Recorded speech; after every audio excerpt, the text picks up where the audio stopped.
Hey, good evening, everyone. It is Thursday, March 7, 2019. Good evening. How are you? Welcome to Let's Have a Chat. I'm Dave, but you know that. That's why you're here. It's what it says up on top. So welcome again. I welcome you. Well, we're almost there. It's almost Friday, and even then, Friday, we turn on a dime, we shift new focus, we do our thing, we do our hustle, we do our grind, and we do it for the next 48 hours. Non-stop. We can't stop. We won't stop. It's just the way it is. So good evening. So today on the calendar, it's Thursday, and that means it's Leadership Thursday or Leadership Edition. And we're going to talk about leadership. And today I want to talk about something that's near and dear to my heart. I like it. I like it because when I do it, people get like, wow, shocked. And I hate it when other people don't do it, because they should be doing it, but they just assume that, well, they're leaders, people will just, let them do it. No, that's the wrong attitude. And folks, what am I talking about? I'm talking about communication. Opening up those channels of communication. Two-way dialogue, not one-way monologue. Monologues are outdated. Monologues are the things of late-night talk show host. Dialogue. Two-way communication, giving and taking. That's where it's at. And even as a leader, you have to open dialogues, open up channels of communication. See, if you're just somebody in a position that all you're going to do is dictate and all you're going to do is say, that's not communication. That's just being a bad manager. It's being a bad boss. You know, when you go just one direction, I tell you what to do, you do it, and that's it. No more, nothing. Don't question anything. I know I'm right. And I've seen that over the years. I've had that over the years. Unfortunately, I've had leaders, people in positions of leadership assigned to that. And I've had people close to me. I've had people, just strangers. So it's run the gamut in my life, and I'm more sure it's run the gamut in your life. You run into those people that are more about the one-way conversation than the dialogue. Well, again, that's not what a true leader is about. And if there's somebody out there that truly believes that's the only way, well, guess what? They are wrong, and you can tell them I said so. And then they need to prove me wrong. So now, moving into communication. Well, as a leader, you definitely have to have those channels of communication open. They have to stay open. They have to remain open, whether people agree with you or not. It's just the way life is. You're going to make some people upset. You're going to make some people happy, but it doesn't matter. Work still has to get done. Business has to get taken care of. And you have to do what you have to do, and that means working with your employees. So unless you're prepared to just cut them all loose, because at one point or another you're going to have a disagreement with one of them or all of them,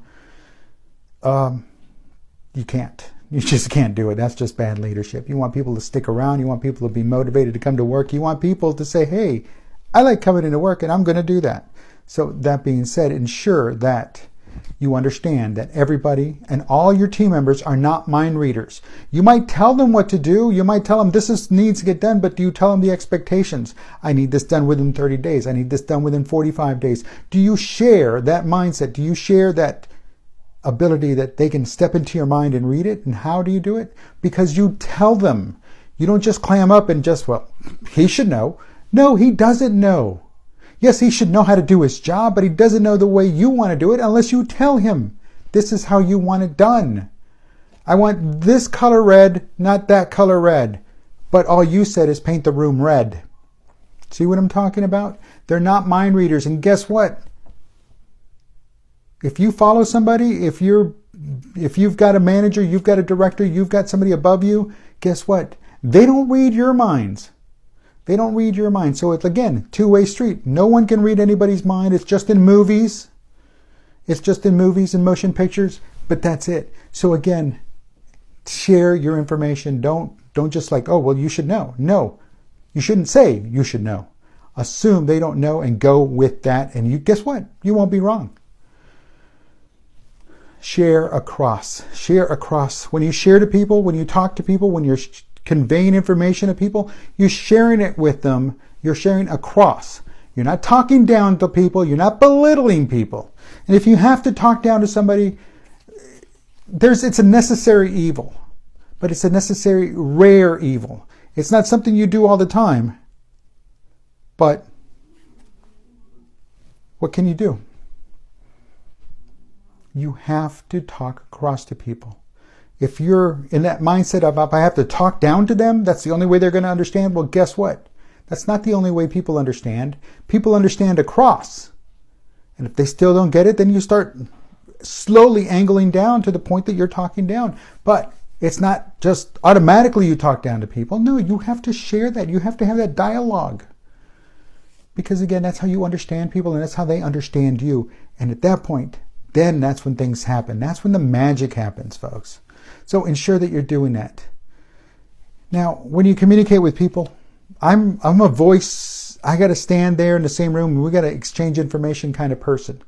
I mean, I don't like email, but again, some people just rely on that crutch like that's it. It's going out of style. That's all there is. If it's not an email, it didn't happen. Folks, what happened before email? How did we succeed? How did we get to this place before email?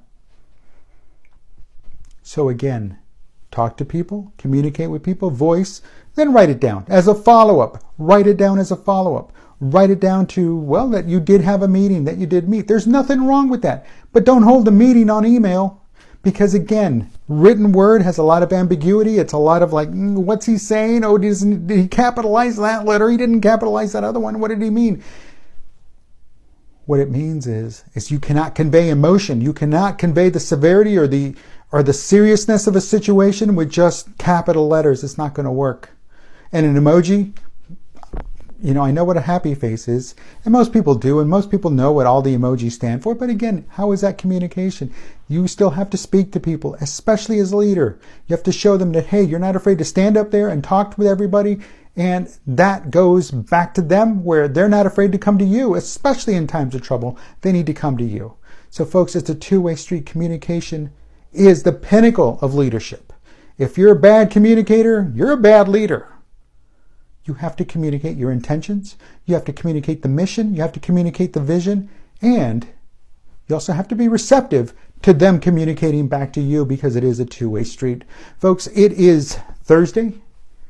I'll talk to you on Friday. Have a great evening. We'll talk to you soon. Take care. Later.